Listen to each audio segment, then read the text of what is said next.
Alright, so I have two games to show today. I have Spot It and Sherlock. So we'll start with Spot It. This one's really fun, kind of a matching game. You have all these circular cards, and they all have little objects on them. And basically, the main object of the game is to find the matching object between the two cards. So for this one, it's going to be the pencil. If you can see my both cards. So when you actually play, though, you want to play with two players, and you deal out one card to each player, and then you'd flip a card over in the main deck.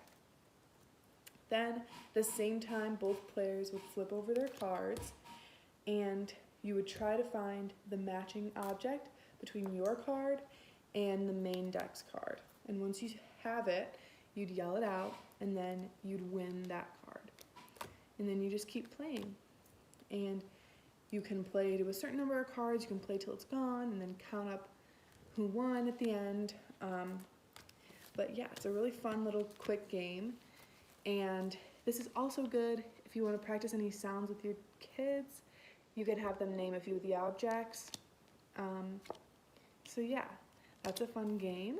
So next, I'll talk about Sherlock. So you have a big deck of cards with this game. You have a Sherlock card, and then you have cards with objects on them, numbers and arrows.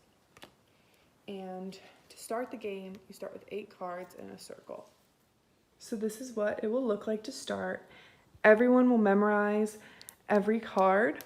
And you can go through and say them, but you just want to memorize the objects on the card, and then you'd flip them back over. And so now that they're flipped over, you start the game by grabbing your Sherlock card, and any player can choose where it goes, so they can start it there.